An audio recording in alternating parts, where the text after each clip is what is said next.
Good afternoon, folks. Welcome to the channel as usual. I'm going to be asking the question today.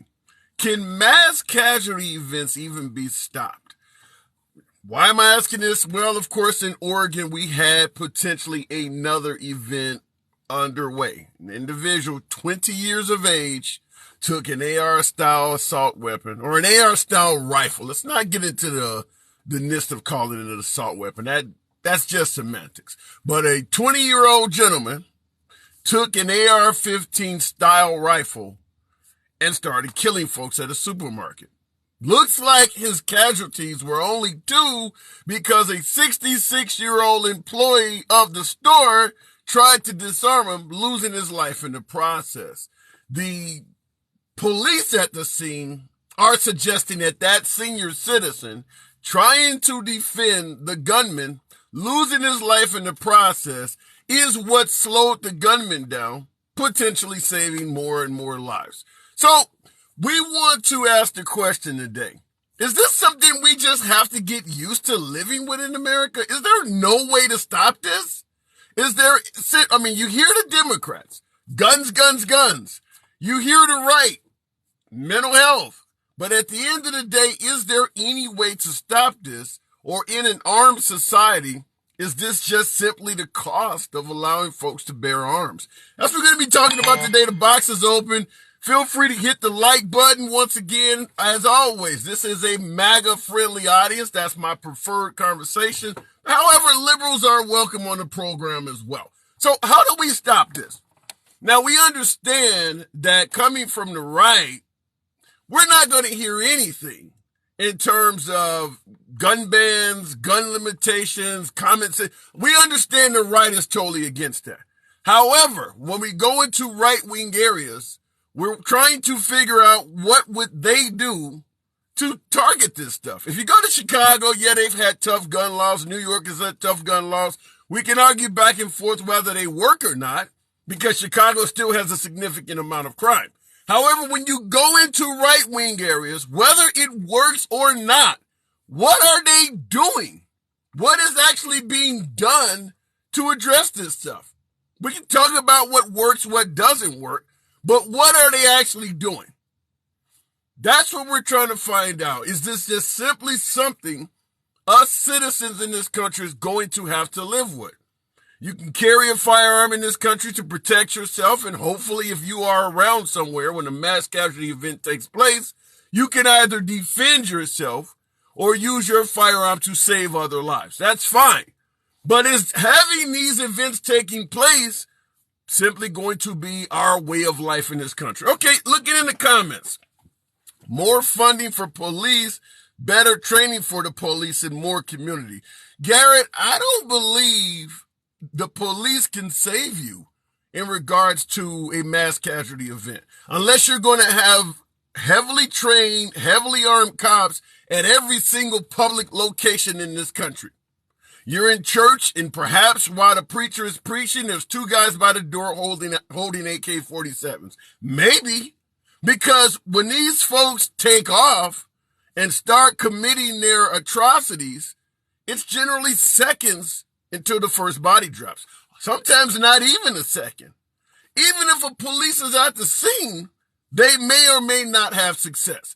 I can give you the Buffalo event, whereas the young man went in there and started shooting up folks in the supermarket, and there was an off-duty cop moonlighting in the store, engaged the shooter, and lost his life in the process because the shooter was wearing body armor. I can give you Parkland, Florida, where there was a armed police officer at the school when the shooting took place who cowered and was afraid to go in.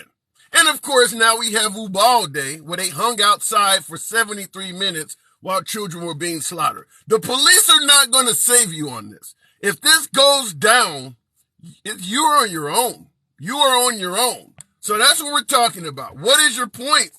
Sandwoods, the point is, I'm asking the question, are mass casualty events simply something we have to live with? The point in the question I'm asking is there anything we can do to address this? Or do we say, just like you're saying, you have no point getting used to people getting shot? Is that what we're talking about? Going straight to the box. I own friend of the program, my own weird shit. What do you think? Is this something we just simply have to get used to living with? No, we have to start carrying our sidearms and not being afraid to use them. Okay, so how do you respond to the events I just brought up? Ubalde, Parkland, Buffalo, where there were people there carrying firearms, and it did nothing. They still got killed. Well, the cowardice on the police officer's part, that's on him. The other guy, if you're shooting at somebody with body armor, you remember seeing that video where the two bank robbers were heavily body armored. Yeah, and they came out of that bank and they took like 80 or 100 rounds and they kept walking down the sidewalk.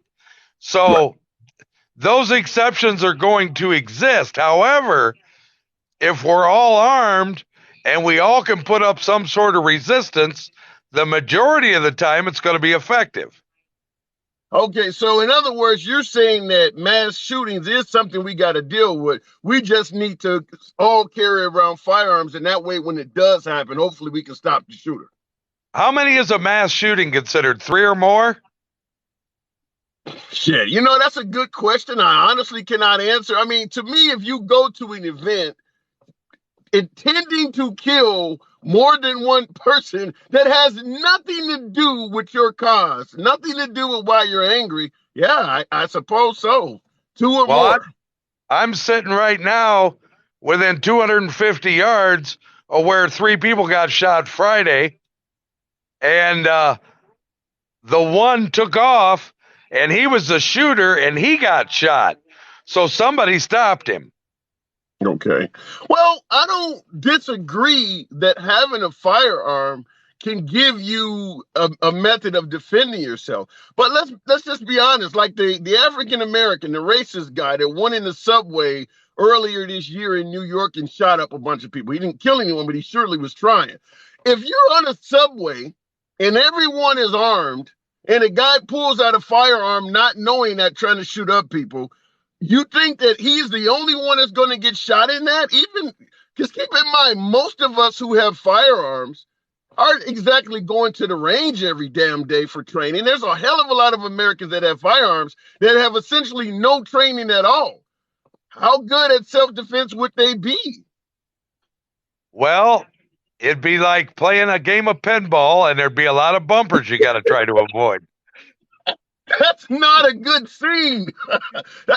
Which you really, which hey, probably. Go ahead. That deaf, dumb, and blind kid sure plays a mean pinball. And that's probably why a lot of folks, even in terms of self-defense, are against having firearms in heavily crowded environments. Good example would be the guy who went into the showing of The Dark Knight in, I think it was in Colorado some years back. When they were showing that Aurora, Colorado, yes. Yeah. Now, if you're in a dark movie theater and folks start stepping up with firearms and trying to shoot at the guy, the chances of somebody actually innocent getting killed, you'd have to assume is pretty high, wouldn't you? Well, yeah, and I could spill my buttery popcorn, and man, I love that. Don't do that to me in the theater. I love that popcorn, and that cost me $12. Okay, you crazy, man. So that's the point I'm trying to make, is that in regards to your argument that everyone needs to carry a gun, I'm suggesting that in some of these events, that actually may increase the amount of casualties. Well, I was on a submarine, 2 different submarines, that had 16 ballistic missiles, each one having more power than all the rounds fired combined, including Hiroshima and Nagasaki in World War II. And the sole reason that ship was out there was a deterrent. And if I walk into a mall and I plan on shooting people, but I know in the back of my head 90% of the people in there are armed, I'm going to think twice before I do it. You can't count how many people didn't do something because of a deterrent, because it never happened. Okay, and I agree with you with one exception. You are applying logic and reason to people who are illogical thinking, with illogical thinking and coming from an unreasonable standpoint. Anyone that decides to go to a school, a mall, a church, or somewhere and take the lives of a bunch of people, even if everyone in that building is unarmed, even if they're in a tougher gun city like Chicago, you know that even if you take some lives, guns are about to show up shooting at you. I don't care if you're in any liberal city you want to name with tough gun laws. If you go into a school in Chicago, it's only going to be a matter of time before people show up there trying to shoot you. So the point I'm trying to make is that I don't think that knowing that people are armed is going to be a deterrent. It doesn't deter people from shooting at cops. It doesn't deter people from robbing armored car guards. So I don't think that it's going to deter enough to make a difference like that. Well, one would hope, but you can't, because the event never occurred. There is no statistic on it, because so you don't really know. You don't know who was turned back. But if you're planning to walk in to rob a bank and you pass a police car sitting across the street, you may think twice before you rob the bank. That statistic will never exist because it never happened. But here's the problem, though. You're never, even though everyone, for the most part, in a lot of America can carry firearms, there are going to be people who choose not to. And a good example would be the guy who went into a Walmart in El Paso, Texas. Obviously, there's not a lot of hindrances to carrying a firearm in Texas. Yet he still went into a Walmart in Texas and killed 20 people in that Walmart. So if you thought that there would be a chance of having a deterrent, you would assume that there would not be any mass casualty events in Texas because there's so many guns there. Yet Texas, Florida, and some of the right-wing states where it's pretty damn easy to have a gun, they have just as many folks getting killed in these events as they do in the liberal states. So I want to agree with your deterrent scenario. However, there is no shortage of people still doing it in those areas. Well, there's always a bad apple in the basket, I guess. Yeah, and he's taking a bunch of lives. And also, I would bring up the fact that people take on police with guns all the time. And every policeman in this country has a gun, and that does not stop people from shooting them. They get shot at all the time. But here's the thing. Okay, let's live in an imaginary land. Nobody has a gun, period. Nobody's got a gun. That's most of the free world. But go ahead. Right. Well, that doesn't stop you from building a bomb. Yeah. But most of the free world doesn't stop you from carrying a butterfly knife. Yeah. But and I agree with that once again, but when you look at most of the free world, there is not a huge amount of bombings or even folks being stabbed to the degree where we have people getting shot. There are stabbings that happen in places like the UK and things like that. But even their stabbings do not measure up to our shootings. And keep in mind, when you're talking about stabbings versus shootings, a lot more of the people survive the attack because a gun is much better at killing. Do you know what the first mass casualty was in a school in this country? No, I do not. It happened in Michigan. And I want to say about 1929, there was a guy that was trying to get on a school board, and they didn't elect him, and he got mad, and he blew up the school. Wow. This happened in the 20s.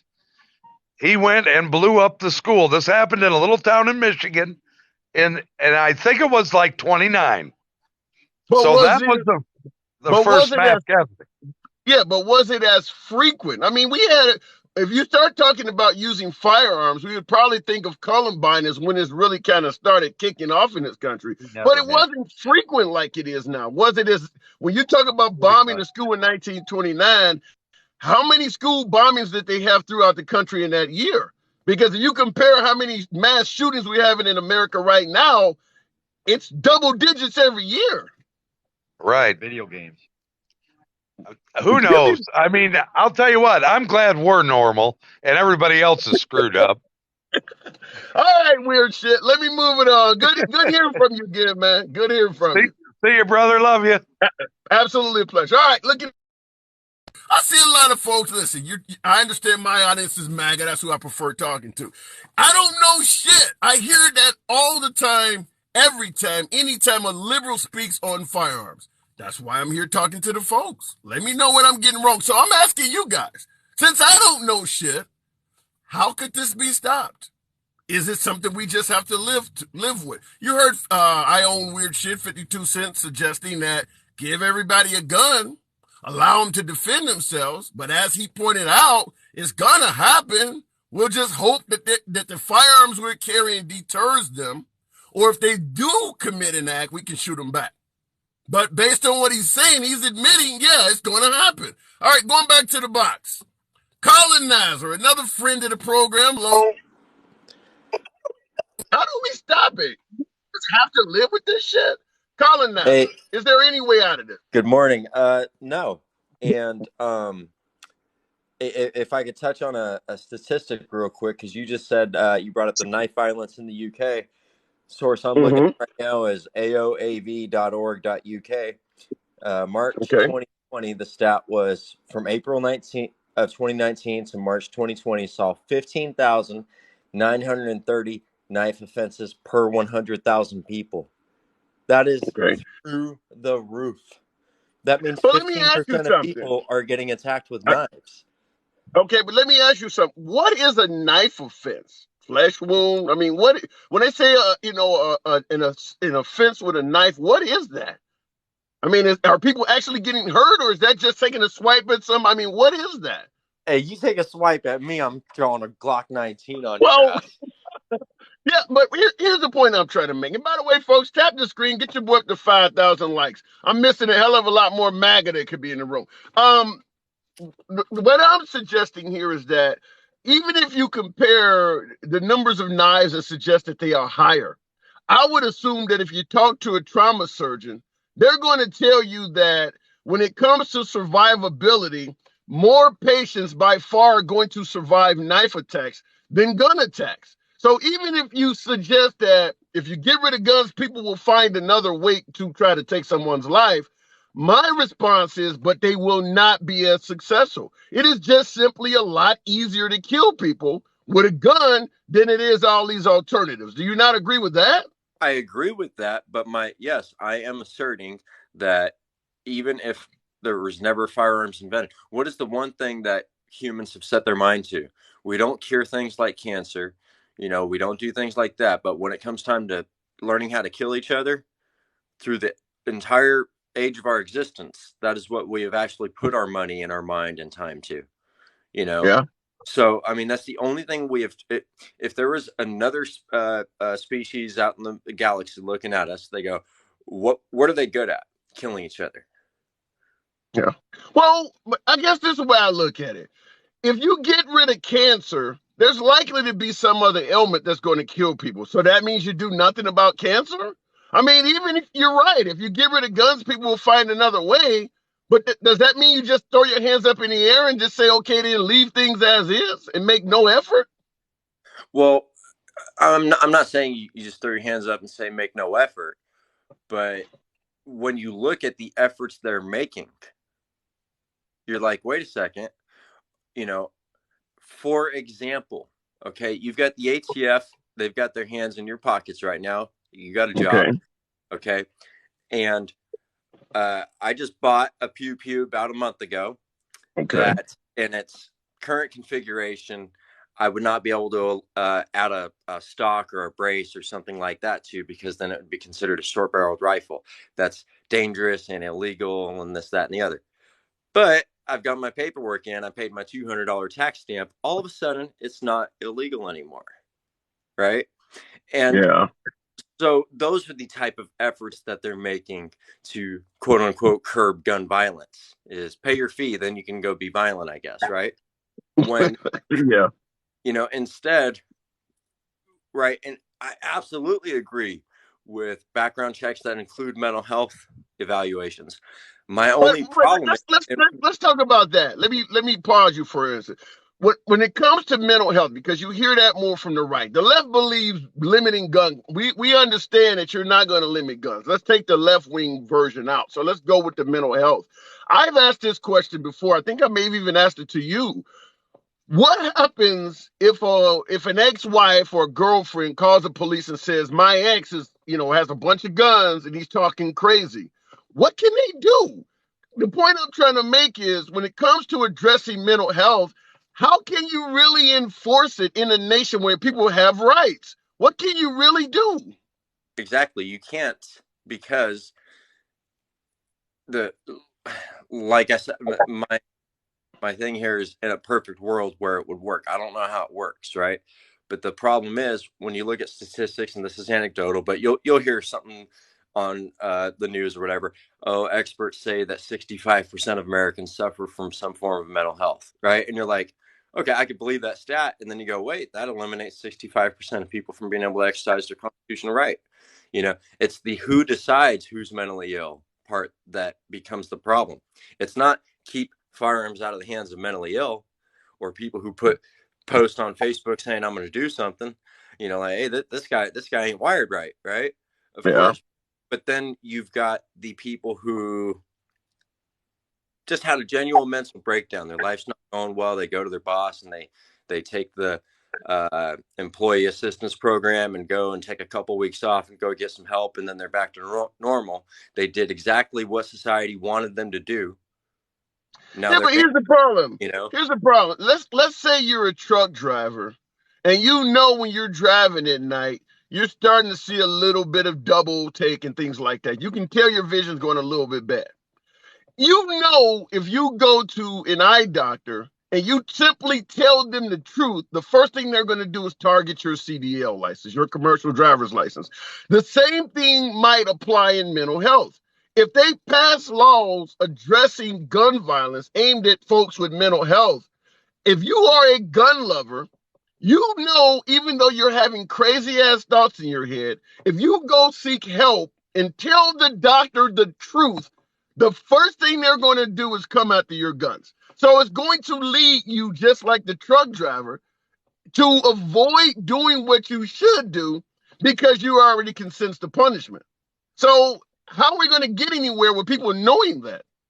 Exactly. I 100% agree with that. That was just the same example I said, that the guy did exactly what society wanted him to do, and now there's repercussions for it. Yeah. And so there's no great answer for it. And like I pulled up another stat in India. There's like 58,000 people die every year from snake bites, right? Obviously, they've got 3 or 4 times our population. That changes things. But let's just say it was 15,000 in America. Would we be like, oh, we have to go on snake roundups every year? No, we live with it. Right?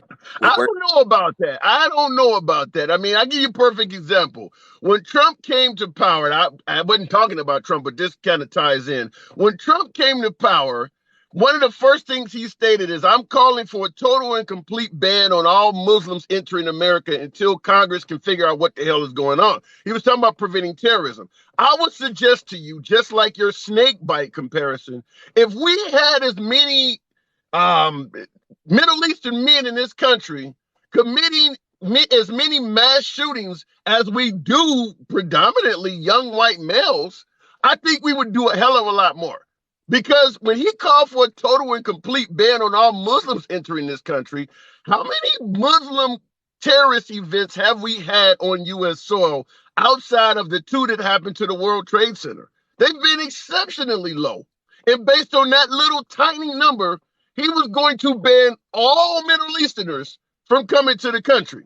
When you compare how many folks committing mass casualty events from one particular group has been, it's enough that even the FBI is suggesting that it's the biggest threat in the country. And look what we're doing on it. So I don't know about the 15 snake. I get your comparison, but it depends on what those snakes look like to some degree. Hey, I don't disagree with you there. I'm not a one-track minded person. I think that's I don't know the word I want to use, problem, a sickness, or whatever that we have in America. It's a bias. It's a bias. It's a bias. What I will say is most people about 5-10 years younger than me and on can tell you exactly where they were during 9/11 and how impactful that was to their lives. We watched it happen right in front of us on TV. That's going to have a significantly stronger impact on your biases than if you just heard a news article about it and read about it, So there's that. I'm not completely justifying it, but I'm saying there is a reason behind it. Well, and go ahead. And secondly, saying, well, the FBI says, doesn't exactly carry the same weight that it did once upon a time ago. These days the FBI says you are a domestic terrorist, you support the Second Amendment, or if you are, there's a lot of things in there that, basically if you, I don't know the entire paragraph. There's probably somebody in the comments that can say it for me. But they said people who say things like this, and you're I get your point. The FBI doesn't have as much credibility. I get your point. I got to move it on, though, colonizer. But I do get your point. Certainly in this day and age, the FBI, well, hell, I'm black. We've been talking about the FBI since the Hoover days, but nobody gave us any credibility. Now they fucking with Trump, and all of a sudden they're Republican enemy number one. But I get your point. What do we do? I mean, that's all where I'm lost at is that when it comes to who's committing these acts, you can kind of profile the person. They're under 25. They're under 25. They're predominantly, or not almost always men. They're almost always male and white. You can profile these people, but yet there's no total and complete ban on Muslims. Go ahead. I'll give you the last word. But on that point, I totally agree with you. There's a certain demographic and personality about these people that is profilable, right? Yeah. But would you agree there's shock value in these mass shootings? Because when you look at the total numbers, they're not even a drop in the bucket, right? When you want to look at gun violence, right? How many people are killed by mentally ill young white males going into places and doing mass shootings, right? The numbers on, the total gun violence numbers of whatever it is these days, 30, 40,000 a year, right? Rather minuscule. So if you want to talk about profiling, there would be another demographic out there, and I'm not trying to be a jerk about it, right? Or a bigot about it, but there's another demographic out there that we would absolutely completely Black thugs, up and gangbangers, right? Black thugs and gangbangers. I don't disagree with that. So how do we justify any type of profiling then? Okay, I got to move it on. I will answer your question, but I'm going to go ahead and move it on, but I will answer your question, colonizer. Good talking to you, brother. All right, good talking to you. Okay, in regard, I will tell you this. Growing up on the south side of Chicago, they've increased all sorts of laws aimed at African Americans and minorities that do shit they shouldn't do. That's why the jails are damn full of them. The jails aren't full of mass shooters. They're full of black people committing gun crimes. Even to the point of down to the actual round.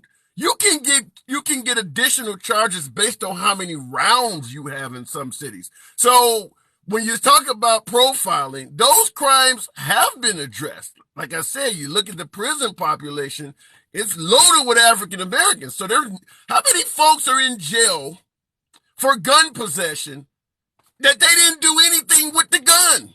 That's how tough the laws have gotten. If you're a felon in possession of a gun, just having a gun can get you 10 years. Just having bullets can get you time in jail. So I get his point that when it comes to gang violence, drug violence is overwhelmingly African American. But I'm pointing out that there have been plenty of laws directly targeted to African Americans committing crimes in terms of the drug and gang war, up to and including stronger penalties for possession of drugs that African Americans typically use, like crack versus cocaine. But on the other side of the aisle, when you're talking about being able to profile who a mass shooter is, they're not passing laws specifically aimed at targeting folks that are doing it. You know who was doing this. And it's the same group of people that's more likely to buy those weapons. Is it wrong for me to say that? Going back to the box. Get it. 3-4. Think I'm talking shit? Feel free to come in the box and say that. I don't censor any comments, by the way. Prefer to talk to MAGA. Get it. 348. Good afternoon. What's up, man? How you doing? I'm doing good. By the way, folks, tap the screen. I'm trying to get 5,000. Is that impossible in a room full of patriots that don't think I'm talking shit? What do you think? Can this be stopped at all, or do we just live with this shit? Yeah, I really disagreed with Trump's Muslim ban, but actually he didn't ban our Muslims. He just stopped certain individuals from coming in from certain countries. But see, I there are a couple of things I don't like about him. We never had a perfect president. I'll let you continue, but I would just say this. You said you don't disagree his Muslim ban, and I he said only stopped people from coming. hold You up. said you disagree. Yes, I do. I didn't say I don't. Okay. I didn't. Yeah, I heard you right. Oh, maybe I didn't repeat it right. My apologies. But what I'm saying is, the only reason his Muslim ban was dropped down to certain countries because the Supreme Court threw it out and said it was unconstitutional. When he first called, he didn't mention certain countries. He said a complete ban on all Muslims coming into the country. Then he saw how unpopular it was, and then started tailoring it to countries we may have had problems with. But at the end of the day, the Supreme Court said, you can't just ban people based on the location they live in. Yeah, exactly. Go ahead. He did say Muslim. He did say Muslim ban. I love some of my fellow Republicans, but I gotta call you out. He did do it. He did try to do a Muslim ban, so it did take. Yeah. But the thing is, I give him credit compared to the political establishment because who would you rather have? Who would you rather rock with? Someone that talks bad about Muslims or someone that killed millions of Muslims, women and children? You see what I mean? Who killed millions of Muslims, women and children? The political establishment, all the war crimes. Let's think about it. Who is the political establishment? Republicans and Democrats. All the wars we've been to, Afghanistan, Iraq. We can go down the line. And the Bushes, they were the worst. But here's the problem, though. Almost anyone that's 45 to 50 years of age or older that is down with MAGA, that supported Trump, likely voted for Bush as well. You can't put the guy in office, allow him to kill millions of people, and then all of a sudden, when Trump comes along, you want to point out the guy that you put in office as a bad guy. When us liberals, from Cindy Sheehan on down, that were screaming out that the Iraq war was wrong and things, you had folks like Bill O'Reilly talking about you should ban us. They were calling French fries freedom fries because France was against the war. So it's the same people telling us now that the establishment is bad that were responsible for doing that. Bush wouldn't have won if it came to us liberals. Go ahead. Yeah. Bush wasn't a friend of Trump. Bush did not like Trump. Bush wanted Trump out. And Bush also collaborated with the Democrats. Same thing Cheney did. Some of us may not know this, but John McCain voted against the Dr. King holiday before apologizing publicly. And I think there's racism on both sides, but if Democrats are so against racism against Republicans, why did they side against the worst and racist Republicans out of all the rest of them? And the last I don't get what you mean. What do you mean side? I don't get that. Collaborate.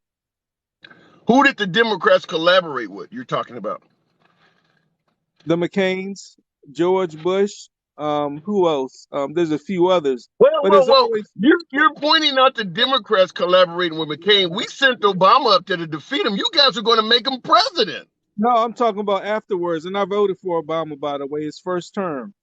So I know these things. Yeah. Okay. Yeah, but it's at the end of the day, what I'm saying is it's not about Republican, Democrat. It's about the political establishment. You see what I mean? Well, I get your point. I get where you're going. I will look at it like this. It's just like with folks saying that the FBI lacks credibility.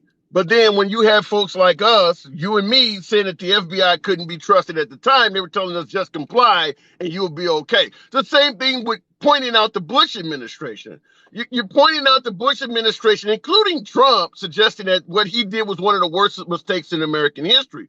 But when that guy was running for office, People who now identify as MAGA were voting for him to become president. The same with McCain and all them folks you're mentioning. It's the MAGA crowd, the ones that are over 50, that put those people in office. So Yeah. you look like you lack credibility when you're in that group, trying to tell us you can't trust Bush, you can't trust McCain, but you're the one that gave him the job. You get what I'm saying? Oh, I didn't, sir. I didn't vote Not for Bush. you. You Yeah. get what I'm Okay. saying. Yeah, I'm not yeah, talking about you specifically. okay. Yeah. I forgot what I was gonna say. Damn. I hate when that happens. My fault. Go You ahead, hate take your and time. Take your time. it was so goddamn important. I'm just simply saying it looks you lack credibility if you're MAGA over 50 pointing out the fallacies of Bush and you Yeah. voted for Bush. That's all I'm But, saying. but you'd be surprised. Some of them. I'm not saying none of them are racist now, but a lot of them. They didn't even like Republicans or Democrat. You know what I'm saying? And even you listen to Biden's last speech. At the end of the speech, he said mainstream Republicans are good for America. I don't got a problem with them. I got a problem with the MAGA, the new Yeah. Republican. He said that. And now Well, let the me ask mainstream. you, Well, you heard the. Go ahead. Go ahead.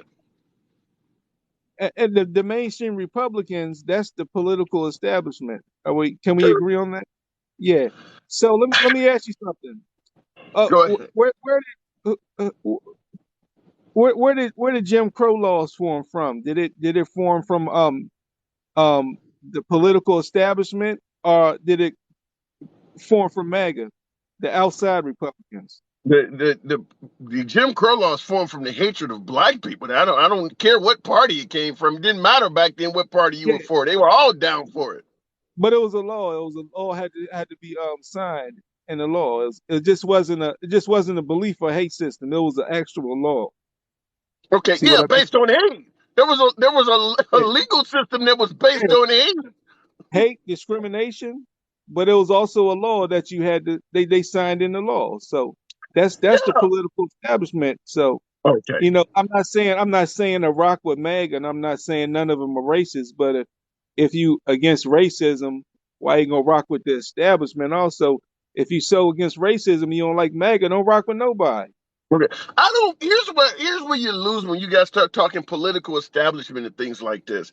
We live in a country that is not based on a dictatorship. Everybody has to interact with each other to get shit done. That's why after a president wins, they usually lose the midterms because people don't want it to go too far in any direction. Which is also why if you're not a typical politician and you don't know how to get involved in this system and work this system, it's almost like being a 70-year-old that just learned how to drive trying to enter the highway. You're not going to be able to keep up. You need to have these relationships and be able to work together. Now, I said it about Trump, that Trump would have been far more effective in a dictatorship because he wants to just do what he thinks is right and not have to take advice or not have to listen to the Senate. Our system doesn't work that way. So if you're not part of the political establishment, as you're talking about, then you're not going to get anything done because that's the way the system is set up. Yeah, and I'm trying to figure out Kamala Harris, and I wouldn't mind her as president over Biden, and I don't agree with a lot of her policies, but and plus she's mixed with Indian and Jamaican. I don't Indians have a history of Indians hate taxation. We know this. Everybody hates taxation. I don't know anybody. Oh, I love paying taxes. There is nobody that likes taxation. But our current president, he was a part of Jim Crow, and he tells me I'm not black if I don't vote for him. The Jim Crow people, they're the ones they're for higher taxes. It's been like that. We could take it back into history. We know the history, some people say it has nothing to do with racism and slavery taxation. Yes, it does, because it thrived Okay. off of slavery. We could take it back from the Princess Compromise. We remember. Let me ask you this. Let me ask you. I got to part ways, but I want to ask you something before we move on. Why do you believe? Because you said the Jim Crow. You're tying Biden to all of that, and he's for taxation and things like that. Oh no, it's Why do not. you believe? I'm Go not ahead. tying them. I didn't tie him. You I'm just mentioned that you ain't black yeah, comment. yeah, but yeah, we you look back in the history, he did sign Jim Crow laws. Okay. I All mean, right. and, So you're tired, right? and please do your research because just in case I'm wrong, just don't listen to me. Everybody do your own research because So you let me know. ask you. Okay. So let me ask you this question. Why do you believe personally? You give me your own opinion. You can tell me whatever you want. Why do you believe so many African Americans, when it comes to Trump versus Biden, African Americans overwhelmingly believe Trump is the intolerant one and not Biden? Why do you think that is? The power of the media that never liked us. Okay. Why before? And I'm not saying Trump is perfect because I agree with some of I disagree with some of his policies, but before he became president, everybody in the hood loved Trump. Nobody knew who Biden was. As soon as he become president, soon as the media, the same media we so called don't like, we know that's racist, say he's a racist, everybody hates him. All right. Everybody, yeah. Okay. All right. I got to move it on, though, man. Good talk. Come on back anytime. Okay, peace. Appreciate it. Okay. Box. Real quick in regards to what he was suggesting about the media. Listen, I agree with him that the media can be awful.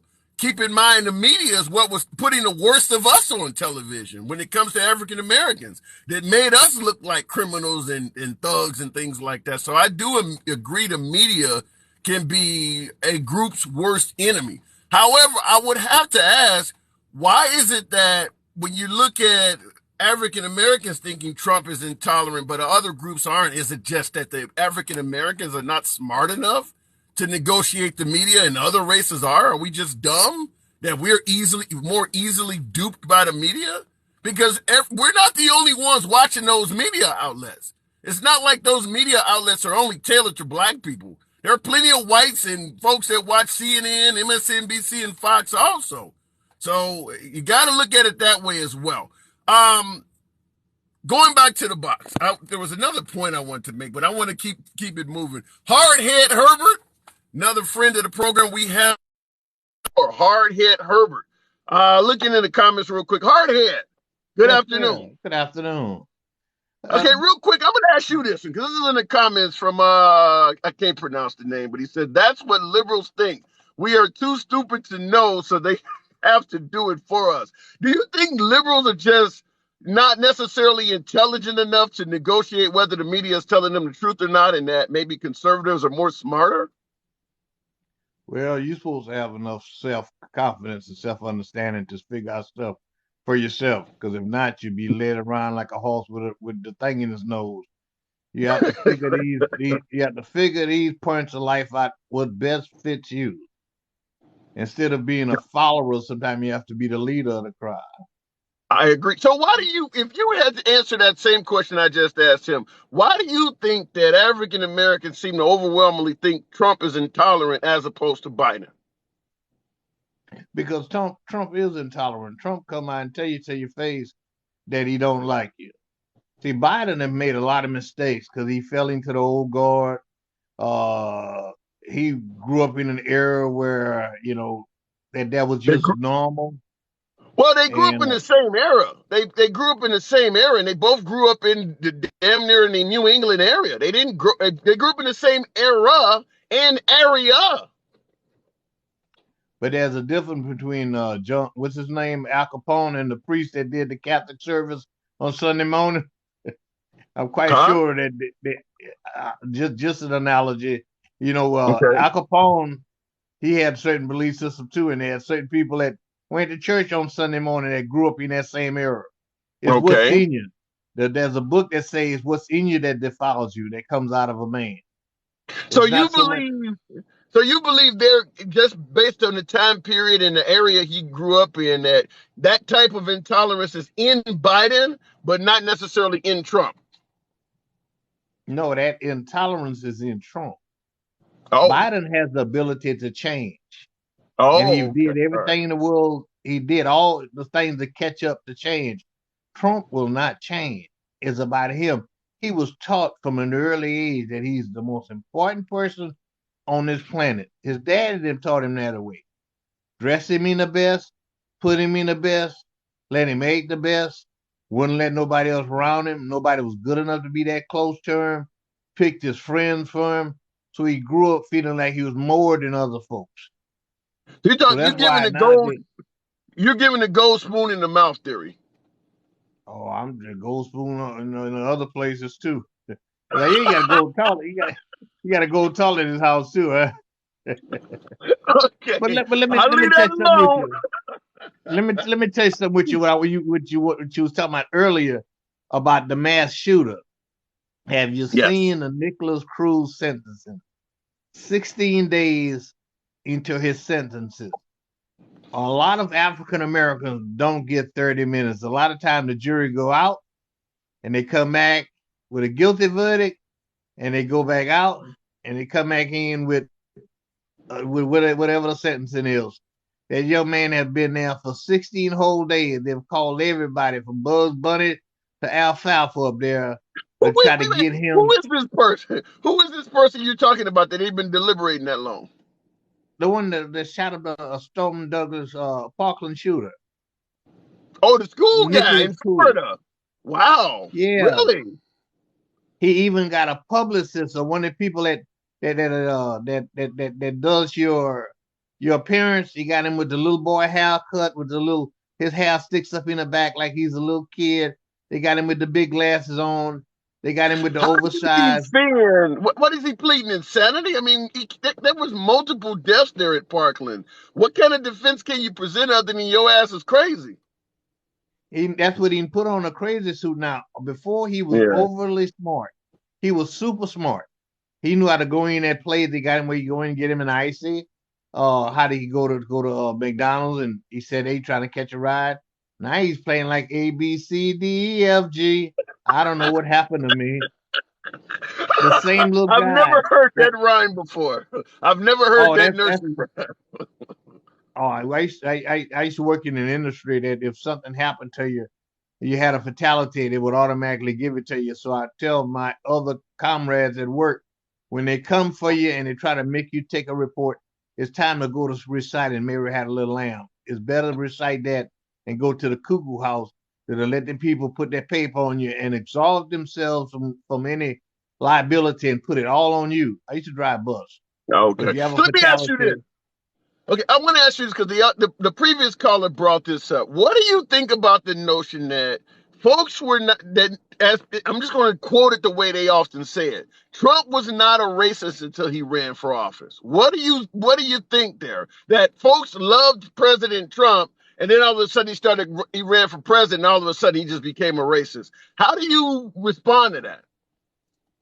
what happened in the 70s when the Nixon administration had to sue him for denying blacks housing. You remember that? I've heard elaborate. I've heard about it, but I'll let you elaborate. The Department of Justice in the Nixon administration sued him for discrimination against people of color in his housing. He had some The type of Nixon housing. administration, they sued Trump. The Nixon administration sued Trump. The Department of Justice that was under the Nixon Okay. administration. Yeah, you know you're doing wrong when even President Nixon say you're bad. But keep going. And I'm not a crook neither. They even with the Central Park Five, even after those young men had been found innocent, not guilty, found innocent, he still took out a whole page thing about the death penalty. That man don't care nothing about us. He's only for himself. And he don't really care about people of his own nationality unless you fall in a certain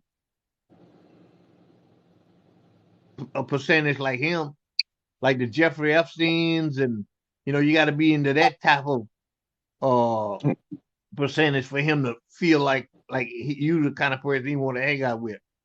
But So let's go you back. so your belief is that to suggest that Trump was not viewed as a racist until he ran for office is actually incorrect. You're stating that he was already viewed that way before he Yeah, became president. Okay. All yeah, right. That's what I'm trying to find out. All right, yeah. listen, hardhead, I got to move it on. Can I give Appreciate you you one coming more? through. Can I Go give you for one it. more? Make it happen. Okay. Go.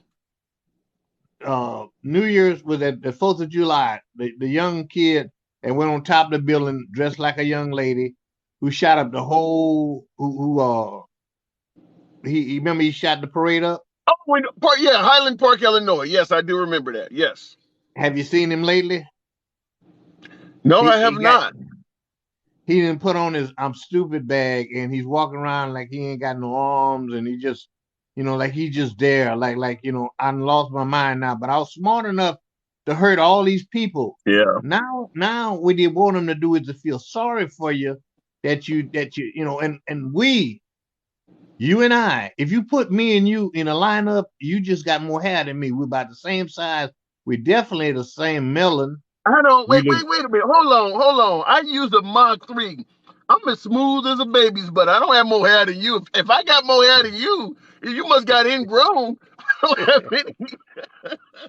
I gotta go. I get your boy though. All right, Hardhead. Yeah. All right. Love you, brother. Love you much. Absolutely. Always a pleasure. Okay. Now his comment is different.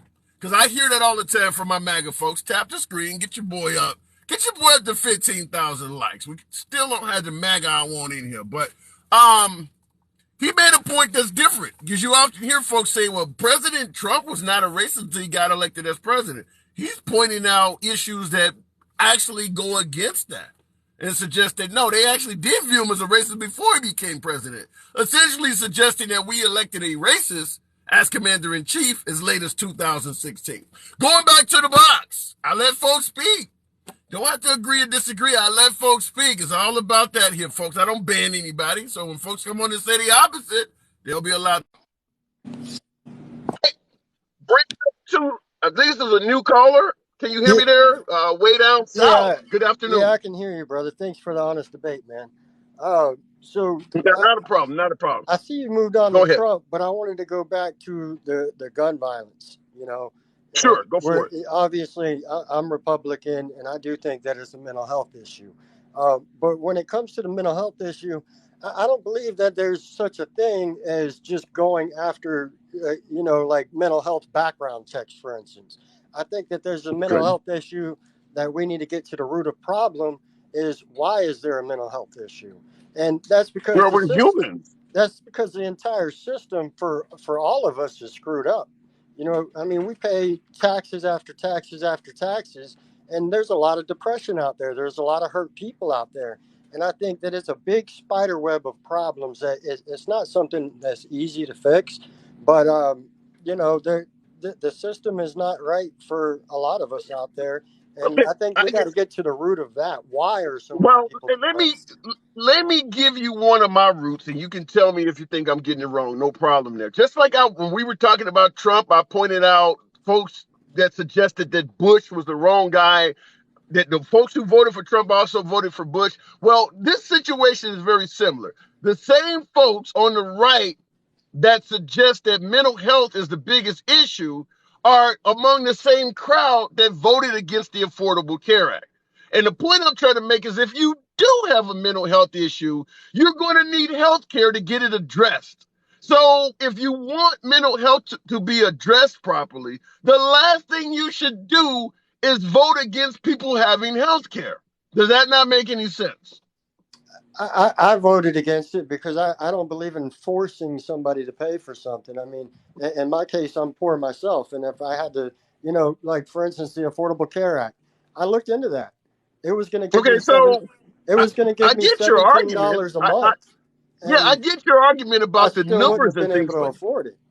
Yeah, I get your numbers. I get your argument about the numbers and affordability, but I'm just simply saying, if I turn into a person that goes out and shoots up a supermarket and you find out I didn't have health care and that I was trying to seek help, but it wasn't available, you're putting money over a problem that is turning into an epidemic in this country is what I'm saying, is that people need health care. But at the same time, I don't want to be the one that's on the hook to pay for it. We can't afford it. Well, then if they don't have health care, you're admitting that mental health could lead to people losing their lives.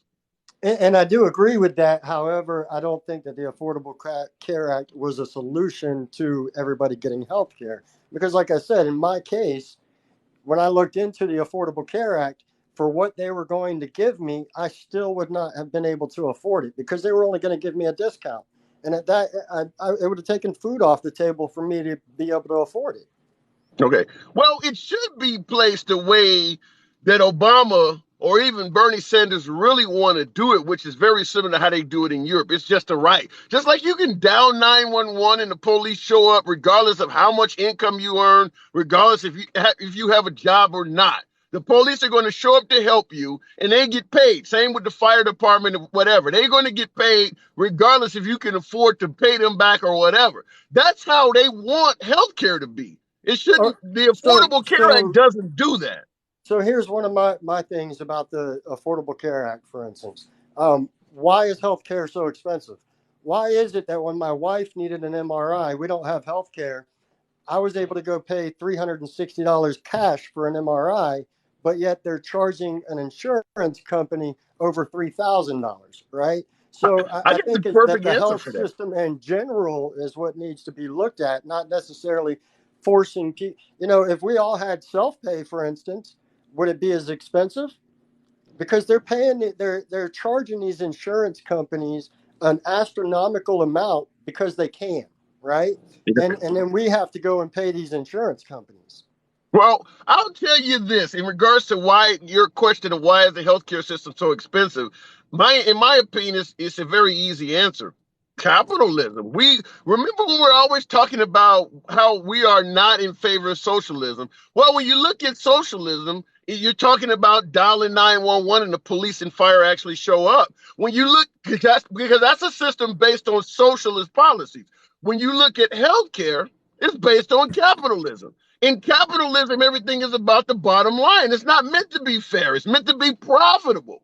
So that is why it's become unaffordable, as you're suggesting, is because they're finding ways to game the system to make more money. The police department doesn't do that. The fire department doesn't do that because they know what their salary is going to be and they come out to you. You know that they also require you to have a lot of these different things, a lot of these taxes.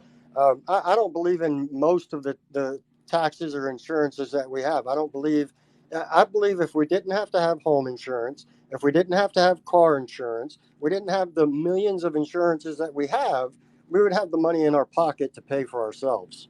What about an unemployed person? An unemployed person? Why is he unemployed? Between jobs, maybe got injured, whatever the case may be. There's a host of reasons. We talking about mental health. Maybe something's messed up with him in the mind and he can't hold the job. What about those people? Well, personally, I don't understand unemployment because I've never wanted a job and not been able to find one. You don't understand unemployment in a capitalist system. In a capitalist system, I just told you, everything's about the bottom line. How many people in this country actually work a full 40 hours or more per week and still don't have health care because their employer found out a way not to give it to them, or they're underinsured, or the employer took them off of W-2 and moved them over to 1099? That was me myself. Right. So the point I'm trying to make to you is that what about those people that need health care? Even if you don't have health care, that don't mean you're not going to get sick.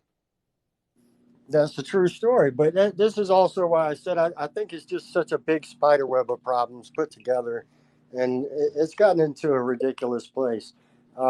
But when it comes to guns, it doesn't have to be though. And that's what I'm trying to come to you with way down south is that it doesn't have to be. The police do not come out to your house. Or let's say you have a fire in your house. The police do not come to your house, or the fire department does not come to your house and tell you, I put out a fire, it was in the basement, and there was a little bit on the upstairs. This is what I'm going to charge you for what the basement is. No, they do it because they already know they're going to get paid, and they leave. You can do healthcare the exact same way. That the doctors could know they're getting paid and just treat you. That's why it's unaffordable, is because they're basing it on how much money you got.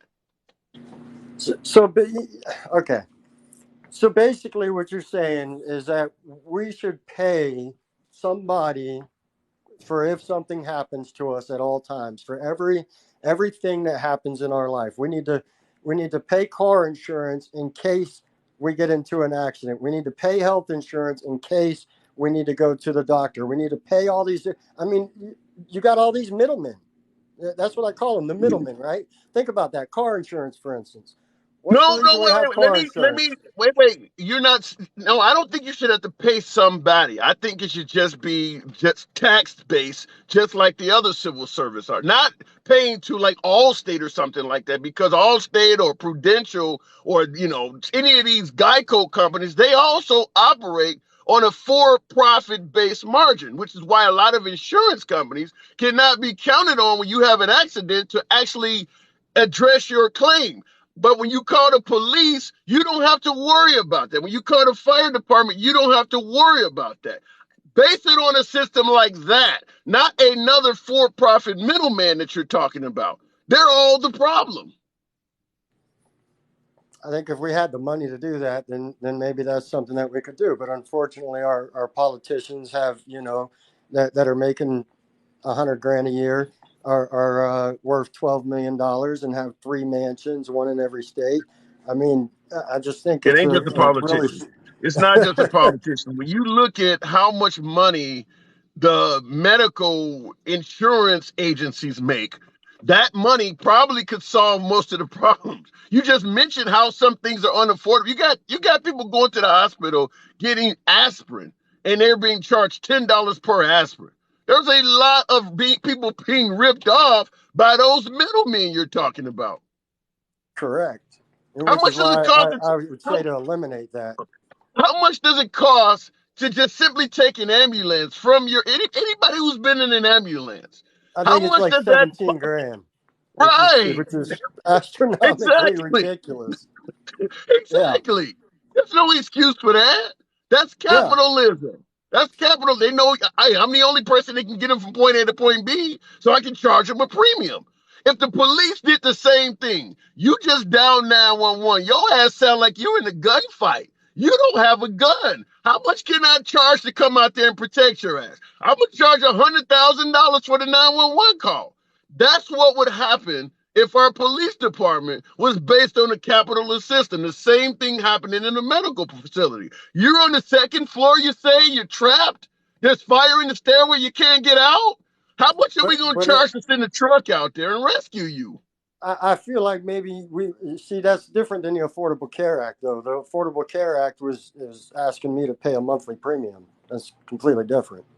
No, don't have That people wasn't a pay. tax that You was don't taken out. pay any money. You don't pay any money directly for police response. It's just there, just part of the tax system. That's what But medical care with the should be. Affordable Care Act, you did pay money directly, though. Right. And that's because Obama could not get it done just like the police and fire department. That's really the type of healthcare he wants. But he knows that there are too many wealthy people here who are going to be saying the same thing. You want your doctor, you get to keep your doctor, which is why he was caught in a lie saying that. In reality, he just wants a socialized healthcare system, just like fire and police. But he was trying to appease folks on the other side who are like, I don't need the police. I'm rich enough to have my own security. Well, if you want to keep your security guards, you can keep them. No, you just need to have a system that treats everybody equally. That's what he wants, but it was hard to get that. So he came up with that bullshit that you're complaining about. Which is why we voted against it, or I voted Right. against it anyways. You know what I'm But saying? they also vote against a complete socialist system that I'm talking about too. I didn't have much to do with that. I didn't. Hey, All right. look, I'm more in the middle, brother. I'm more in the middle. I registered as a Republican this year only because in Florida, it allows you to vote during the primary. Because if you're an independent, unfortunately, you cannot vote in the primary. So I had to register as a Republican. But well, let's see what happens. We got midterms coming up in a little bit over 2 months. Got to move it on, though, man. All right, brother. Good talk. Anytime. Come on back through. Come on back through. Single pair all the way. Florida, go figure. What's wrong with Florida? The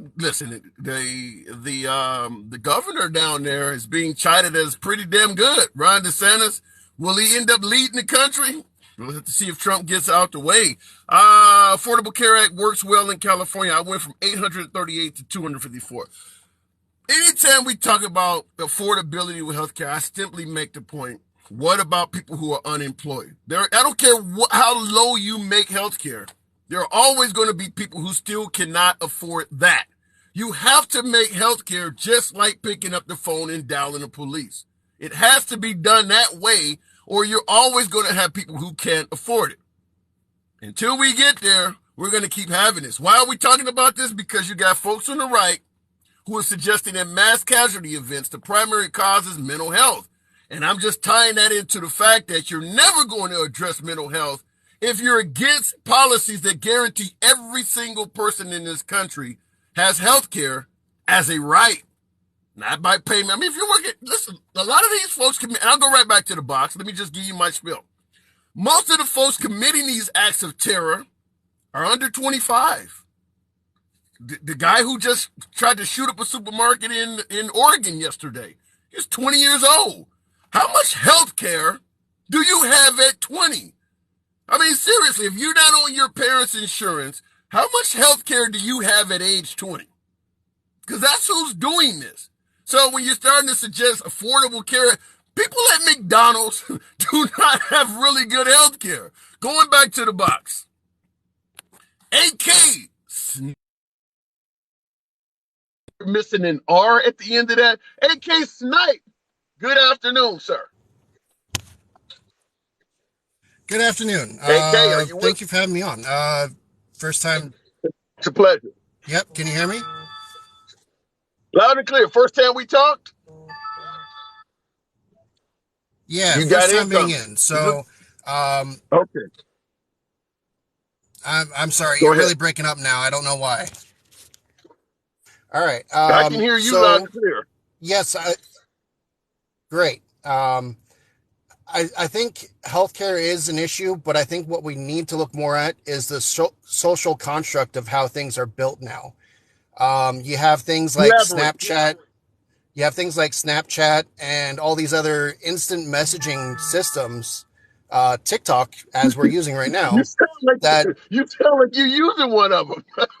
I get the irony and the hypocrisy, but it doesn't allow our young people to come home and be disconnected from the bullies at school or whatever else, because it's a constant influx now. When I grew up, they had to call the house and it was your parents that answered. Yeah. And so there was an absolute disconnect from what was going on at school and your home life. And that's not there anymore. So I think mental health for that aspect is a huge issue. So let me ask it to you this way. So if let's say you couldn't get on social media until you were 25 or more, period. No Facebook, no TikTok, no Snapchat, none of that shit. Twitter. Do you think mass casualty events would go down? Yeah, I think so.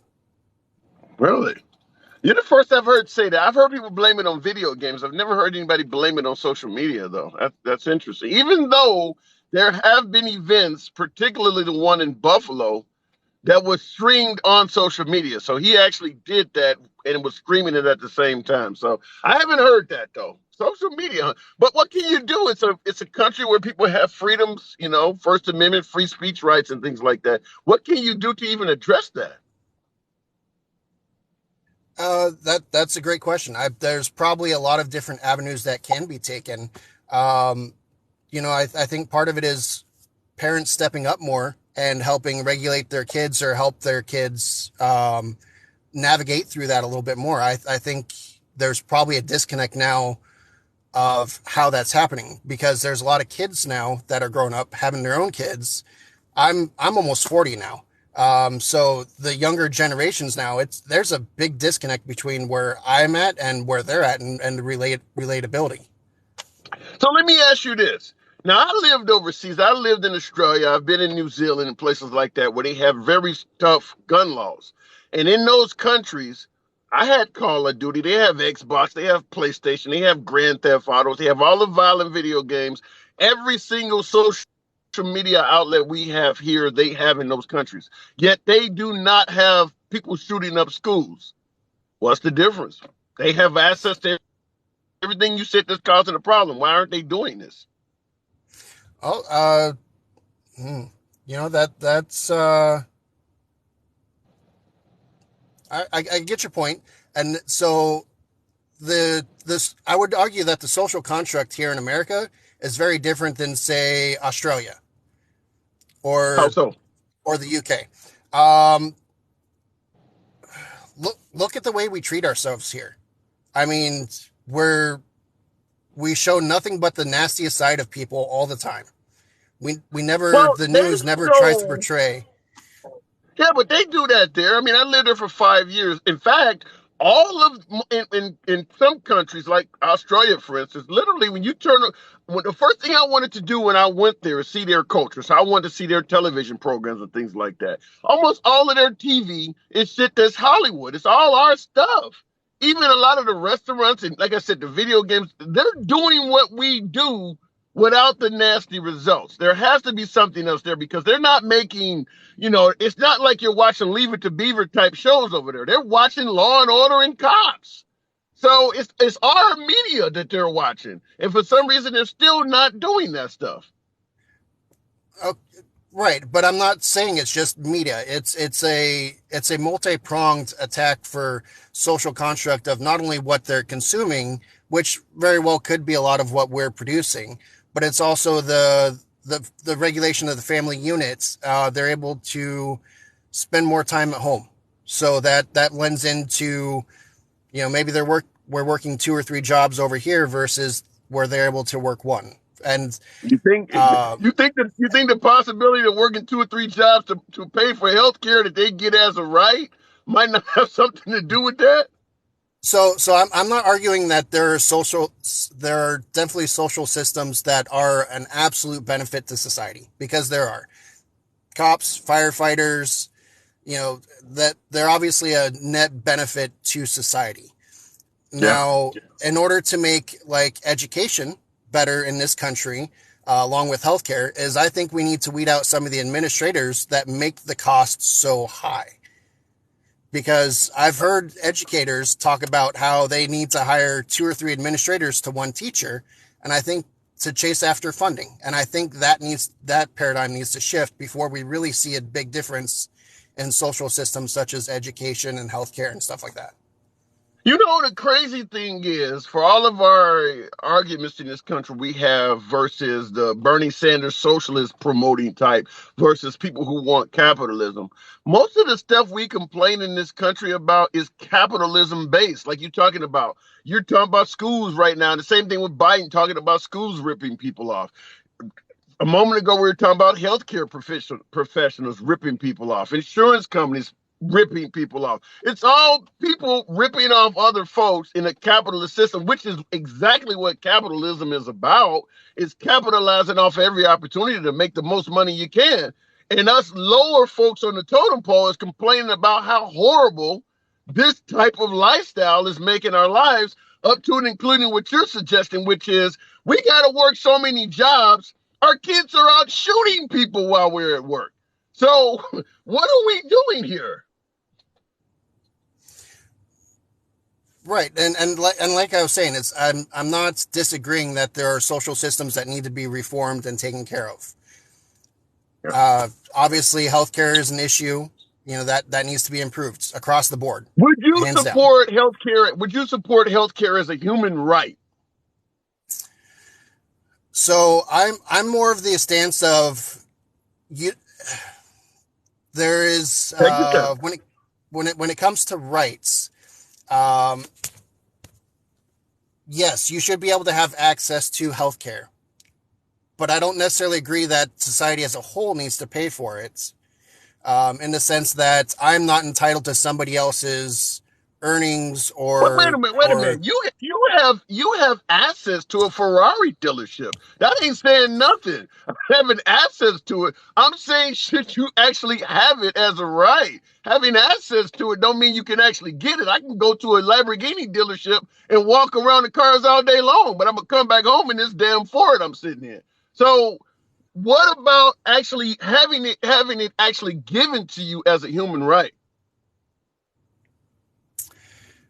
Well, that's the thing. There's never anything ever given. There's always somebody going to pay for it in one round or another. So it's Okay. how that's going to be taken care of. Now I'm not debating that we need to improve our system. Absolutely, we do. There are a lot of different facets that we can take to do that. I don't have the answers for that. I wish I did, because otherwise I'd maybe be running to be a politician to try to get that improved. Okay. I'm just recognizing that there's a problem. I would submit to you that we're talking about we can't give health care as a right because who's going to pay for it. I would submit to you that the way we're doing it is probably more expensive, because the way our laws are set up now, if you show up to an emergency room by law, even if you're not even a citizen of the country, they have to stabilize you. The problem is when you show up to an emergency room, you are in a predicament that's going to cost the most. Whereas maybe I had diabetes or something, I could have came in here a few weeks ago when I was feeling dizzy. Now I'm showing up in a coma. It's because you're not giving people the regular maintenance they need and saying that we'll only take care of you when you're on dire straits. If you allow people to have regular routine screenings and regular care without charging them, you wouldn't get them as much to the emergency scenario, which is, like I said, far more expensive. So I think that we're doing it the wrong way, but maybe I'm wrong. What do you think? Well, I think that's where it leads back to the other guy. He was talking about how he can go in and pay cash, and it's a lot cheaper than it going through the insurance companies. Yeah, but what about the unemployed? So like I was saying, there's some social safety nets that are absolutely necessary. And if you're on unemployment, that should be one of the things that you have access to help guide you over to the next step in life, whether that's a next job or whatever that case may be. Okay. Here's why I don't like that setup. Okay, let's say we do your way. Social safety nets until you get to a certain income and you can take care of yourself. The problem is, let's say they say once you make $25,000, you can take care of yourself. You're going to have this gray area where people are going to start debating if they're going to now hold me accountable for health care, that this job does not pay enough to afford. That entry level where now you're making $25,000, you're a dad or a mom of two, and they're going to say, well, you're not making enough to pay your own health care. And you're thinking, I got $25,000 coming. There's no way I can afford this. So maybe I'm not even going to take this job because it's going to put a burden on me that I cannot reasonably afford. So that's why I'm not a fan of that. Now, obviously, if you're making $100,000 a year or something like that, that's one thing. But you're always going to have that gray area where they're going to, and not only that, but you're going to have politicians that are always trying to lower that area. Okay, 25,000 is where you start having to pay your own health care. Well, I think I got a gal next to me right now driving a Cadillac every day that makes 25,000. He could have, why shouldn't it be when you make 20,000? And they're going to keep pushing that down. That's why I don't agree with it. Well, I mean, politicians aren't exactly the best part of our society. Yeah, which is why I strongly suggest making it a right. But we obviously disagree. But listen, AK, I got to move it on, man. Hey, first time talking, come on back through anytime you see me on, man. I'll put you on regardless if we agree or disagree. All right, thank you. Good talk. All right, moving on. Okay, let me see who in the comments before I go. For some reason, here we go. It's been 18 years. Damn, where did that topic go? Okay, we need more government to watch the government that's watching us. Wait a minute. We need more government to watch the government that's watching us watch the government. Georgie Giambi, here's the problem, though. People say we got too much government. I would submit to you that if you lead the people up to their own devices, they are just as dangerous, if not more. There's a reason why we have big government. When Trump came to power, he was talking about for every government organization I open up, I'm going to close two because there's too much government. Why do those organizations exist? Why do we have the EPA? Why do we have the FDA? It's because when the people were left to their own devices in a capitalist system, they deliberately fucked everybody over for money. If you didn't have the FDA, you would have people telling you that cocaine was healthy to sell you more cocaine. If you didn't have the EPA, the water in Flint, Michigan would be the order of the day all over the country. So I get that government can be messy, can get to be too large and too powerful sometimes. But make no mistake about it, if you leave the people to their own devices, they are just as evil. There's a reason why we have botanical gardens, national rainforests, award forests, and things like that all over this country. It's because if you did not have that stuff, capitalists would tear down every damn thing to build a shopping mall. You wouldn't have a national park if they can build condos in it and sell them. You had to stop the capitalists from tearing up all the animals and shit. I'm going to shoot every rhino I can see to get the ivory. I'm going to shoot every eagle I can take out to sell it. You have to eventually step in and say the government's got to stop these people because it'll turn our country into Haiti. Haiti is a perfect example of a country that was overforested for capitalism purposes. Napster, 4-7 in the... Why no we have school shootings but not in the 1980s? Yasmin, it's a good question. I can't, why were there not school shootings in the 1980s? Or were they, and they just weren't televised and made up? We got a 24-hour media outlet thing going on now. Something happens, you hear about it. Maybe it was taking place and we just didn't know about it. Napster 4-7. Good afternoon, sir. How you doing, man? Hey, bald is beautiful. I love it. It's greatness. So thank you. I'll take that. I'll take it. No, I've been listening for a while. I've been kind of doing some work. Decided to take a break, and man, there's so many things I wanted to comment on. I don't even know where to start, but get in where you fit in. Can we stop mass casualty events in this country? Is that something we just need to learn to live with? I don't think it's something we need to learn to live with. My wife is a teacher, so it's something that does hit home. I mean, obviously, but I'm also a true believer in the Second Amendment. I do believe that, I live in Texas, and if someone comes into my house, I want to have the right to protect them, and I will. I'll do it. I'll give them all the opportunity in the world to get out of my house, but at the same time, let me ask you this. Now, during the Clinton administration, they imposed an assault rifles ban. So in the 90s, and it expired during the Bush administration. While that assault rifles ban was in place, were you not able to defend your home? No, you were. And look, I don't have an assault rifle, but I mean, I've thought about getting one over the past just because I do enjoy hunting, and that is something you can use in certain kinds of hunts. It's not for every hunt, but there are certain kind of hunts you can use it. So the idea that it's just for killing people, I disagree with. But how did people hunt during that ban? How did people hunt? Did hunting fall off? Were they not able to hunt? I think if you look at like hogs here in Texas, they've gone out of control. Even from the 90s, they have, and really the only way to get to them is just to have as many rounds as you can to go after them. And they do cause problems. They're not native to Texas, and they're breeding like crazy. So it's something that is an issue. And I'm fine with even saying, okay, if you want to have an AR-15 or a semi-auto, like, okay, you need to have a registration for it or a permit for it that is at least reasonably cost. That way we know who owns what guns, and they're registered, which, I mean, most of them are registered. That's what's kind of funny about the narrative, is that all of these are unregistered. Well, let me say it to you this way. Now, I understand using these type of weapons to hunt, like you said, hogs, feral pigs, and things like that are on farms. Just like if you live on a farm, you may have a big ass tractor you use in terms of your crops and things like that. However, if you live in the middle of urban Philadelphia or urban Manhattan, you can't park a tractor on the street because you don't need it here. So if you live in Manhattan, what about an assault rifles ban in areas like that where you're not going to be hunting pigs? You need to look at go Google some, and this is just a funny anecdote, but you need to look at some of the small schools in Texas.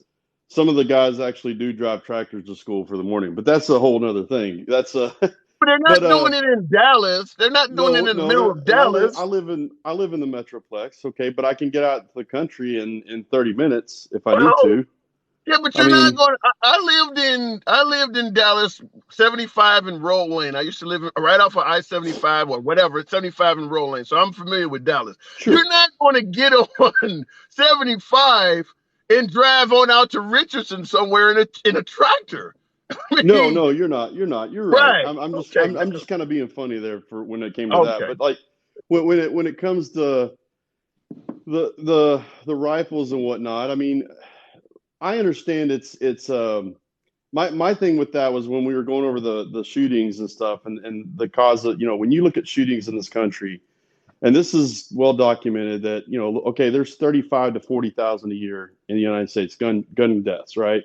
Right. What that doesn't take into account is that a third of those are suicide. So you got to knock off a third. When you look at the ones for home invasion, I think that was something like another couple of thousand, let's say. When you look at mass shootings, it's a very, very small number. It's less than 1,000 or maybe less than 500. I don't know the exact numbers. I don't have them in front of me, but it's a small number. And we're so focused on this one thing. And granted, I don't want any of that to happen. Like what happened in Uvalde and things like that. Like I disagree with it. I think it's wrong. I think there is a mental health, but I also honestly, this is my opinion, I think there's a spiritual drought in our country. I think we got to come back to where we got to come back to, and whether you want to believe in God or Allah or whoever, you need to have some sort of moral compass that brings you back to a central place that you can have. And I think that's missing from a lot of people in this country. And I think that's a big issue with even your mental or your Okay, stability let me. and just daily Okay, life. I'll respond. Okay, I'll respond to God. God in schools or just God in our families. But Well, I'm not even before I saying do God in that, let me. schools. Yeah, Well, I don't. I get your point. Okay, I get your point. But just God in our life, period. Sure. But I will say this, and before I get to that, folks in the comments are laughing at the phrase assault rifle. And I made a video on that. Where the hell did that term come from? It's when they started selling those weapons in the 1980s. That is what the gun magazines were putting on the cover of their magazines. They were calling them assault rifles to sell them to people. So for anybody who thinks that term is ridiculous to call guns assault rifles, I would suggest go to Google, type in assault Yeah. rifle magazine cover, and see how many gun makers were calling those guns assault rifles at that time. That's Well, I where think it came from. they Not were a bunch first of sold. dumb liberals. Yeah, Go ahead. they were sold originally as like a home invasion type weapon Yeah. deterrent. And I'm like, I don't know that I would use that as my form of weapon to defend my house. It's not easily to, you're carrying around a rifle as opposed to a pistol. It's not as convenient to get around your house and aim and do things like that. So I don't necessarily agree. I mean, to me, I see like, and what I think is funny is the idea that this assault rifle is more deadly than any other rifle. Some of y'all have never been hunting, because trust me, there are rifles that are way more powerful than that gun. It's just you can, and what I don't like is the idea that people think this is an automatic weapon. It's not an automatic weapon as much as everybody thinks it is. It's a semi-auto, just like your pistol, just like any certain shotguns. You have to pull. Every pull is one shot, and so it's not you pull and just go, because that's not the way they're designed. Now you can make them that way, and I disagree with that, but that's a whole different thing. Yeah, and that's fortunately, because there's a lot of folks on the right who want automatic guns to be legal too. We're only a step from that becoming legalized. I've had a lot of folks on my show. I don't think we need automatic weapons. I mean, hell, I'm just telling you. Hell, when Trump banned bump stocks, which is damn near turning a gun into an automatic, you had folks crying out against that. So, I mean, I do agree we don't need automatic weapons, but there's a lot of folks out there who believe whatever the military has. I've had folks on my show that suggest you should have access to anthrax, ricin, and nuclear weapons. If the government has it, I should have it. I've had plenty of folks on the right that have said that. So I just, my thing is I know a lot of people that have assault rifles, and I don't find them as deadly people. I don't find them. In fact, the majority of the guns that are out there are held by law-abiding citizens that are doing the right thing, and they're going to continue to do the right thing. I don't think you can make a judgment. It's the kids. When I'll give you that. And look, I'm fine. I'll even go this far. Look, I think if you're 18, you should be able to go buy a hunting rifle or a pistol of some sort if you go through all the backgrounds. Because, I mean, if you're 18, you can go in the military. You should be able to come home and have a pistol and go out with your buddies and fine, or go hunting. But And I'll so say so this. I'll say this, but when it comes to assault rifles, I do think there needs to be an age restriction on it. I do think Okay. I don't have an issue with 21 for assault rifles. That's fine. All right. I have no All issue right. with that. Fair point. All right, I gotta move it on. This is All our right. first Good time talking to you, talking. man. The first time talking. Oh yeah. Yeah, I'll come back. Oh, good talk. All right, catch you next time. And I will say this: if you are of 18 or older, you can be in the military and go overseas and fight a war. But they don't hand you that gun without you learning to be trained, without you having training on it. The guy in Ubalde that went to that school, he didn't have any training. He turned 18, ordered 2 rifles. Soon after turning 18, went to the school and shot it up. So when you're in the military, they're constantly evaluating you to make sure you know how to use and maintain and handle, clean, take apart, and, deal with the firearm you got. And even when you're trained, you can't just leave base when you're on leave and go walk around town with your whatever you got, M16 or whatever weapon. They don't. So there is still all sorts of checks and balances. Whereas in regular everyday civilian life, as long as you're 18, they'll send some shit to your crib and you're just sitting on the bed playing like you're on Call of Duty with a real gun. So there is a difference. It's not just turning 18. Looking in the comments, Ricky, that sounds the hood, I believe. Alex. Good afternoon, Ricky. Hey, what's up? Nothing at all. You been listening in? Yeah, I've been listening in. Okay. What's on your mind, man? Okay, the first question you asking people why we have mass shooting here in the U.S. and not in other countries. Yes. Because other countries have stricter gun laws or no gun laws at all, where you cannot have a gun, you come to our country. So what about the idea they'd find another way? If you take away guns, what about the idea they would just find another way to do it? Okay, take Holland. Holland has strict gun laws. You can't have a gun in Holland. Take Morocco. You can't have a gun in Morocco. These are countries. Okay. A certain country you can't have a gun in. But you can't take a person who has, you can't take my guns away. They cannot survive in another country without their gun. You take this is what I'm saying. You take an extremist who says no one's gonna take my gun away. You think go to another country and survive? Yeah. Okay, I see what you're saying. So in other words, if you saying in America you need a gun to defend yourself, and I put you in Holland somewhere, you're not gonna die. Yeah, I get your point. I'm not going to Holland. I'm a perfect example of that. I've done that. I carry. When I left America and went to these other countries, I could not carry. And in my opinion, I've been in all 48 states. I've not been in Alaska or Hawaii, but I've been in all 48 states. And I've been in all 7 of Australia. It is far safer over there than it is in America. I've been down some of what they call the bad neighborhoods in Sydney and Queensland and Melbourne. It's far safer over there. And the police are not as afraid. Because when they pull you over, they're not worried about you pulling out a rifle on them. Go. Okay, so I know I'm reading somebody comment said that they are not free country. We're not free either. When you think about it, we still have the government telling us what to do. So abortion, they still take what to do about it. Take that for example. You're not totally free. So when people say, "Well, we're a free country," how free are you? Yeah. I don't think that they're outside of your ability to exercise your Second Amendment rights in America. When you take that one right away, outside of that, when you go to most of the free world, you can do everything you do here, if not more. For instance, LGBT same-sex marriage was legal in these other countries that are supposedly not free a long time before they were here. You had folks in World War I being involved in interracial marriage. When did it become legal here? In the 1960s. So the idea that America is free in all these other no, you can have a gun, but in terms of sleeping with a prostitute, smoking a joint, there's all types of shit you can do other places that you can't do in America. So I don't know why folks suggest that America is freer than all these places. Because it's not. It's not free. Yeah. And if it was free, then why we can't have free healthcare like all the other countries? Yeah. So when you say free, you better think about what you asking for free. Because no matter what we get in this country, whatever the government give us, we still have to pay it on the back end through taxes.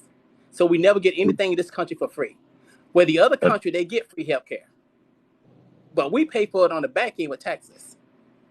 Well, they do too, though. They do get taxed. I mean, you're going to pay for it in the back end. They get taxed for it, but however, the healthcare system is a money-making business. Guns is a money-making business. The NRA they back Democrats and Republicans, but more so Republican than Democrat. So them guys are making millions of dollars through the NRA. So that's why they don't want tougher gun laws. They're getting paid.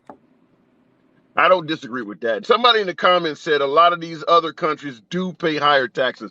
That is true, but at the same time, they're not if you could raise my taxes up from, say, 25, 30% to 50%, but now that I only got 50% of my salary remaining, I can afford more shit with that 50% than I could with the 70, I'm going to go for the 50, such as tuition. He's mentioning healthcare. You got a lot of these systems that you can't afford with that low tax base. So at the end of the day, they probably are happier there. You don't have many folks in Western countries saying, we want to pattern ourselves after the American healthcare system. You don't have any of them saying that. Why is that? Yeah, you're right about that. So how many people are in the UK, which the UK dollars is more valuable than the US money trying to move to the US? Yeah, exactly. Most of the folks who live in free world countries, they're not trying to get here. When you look at the amount of people that's coming to this country, it's people coming from developed in third world countries. People who live in France, Norway, they're not trying to get to America. Right. It's the poorest country that's trying to come here. But people don't look at that. They don't look at that. They don't even talk about that on the news. They only talk about where the illegal aliens are coming through, but where are they coming from? Yeah.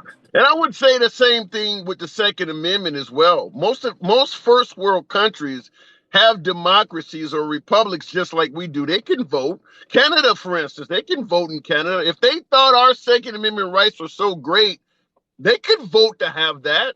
Most of these countries that they've taken away guns from, Australia, Norway, New Zealand recently, all of these countries that have had mass casualty events and they took the guns away, the people are not fighting to get them back.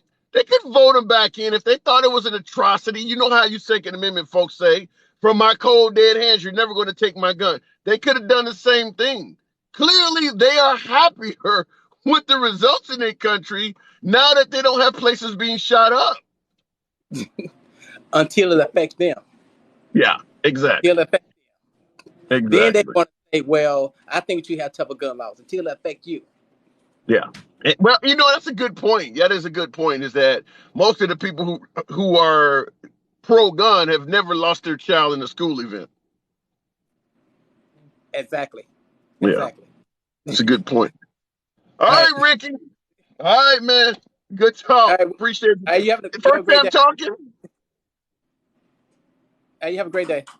Yeah, you too. You too. Good talk. All right, folks.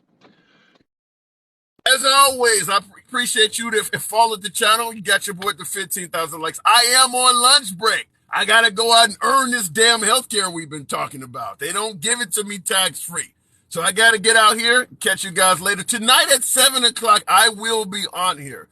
We're going to be talking more about Trump. For you guys who want to see me from the makeshift studio, for those who follow the program, appreciate that.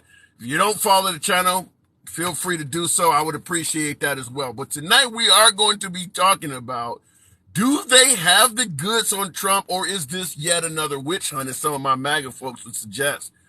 What's going on? Are we going to see this guy in 2024? Is he even going to run again in 2024? What the hell is going on? Catch you guys tonight at 7 o'clock.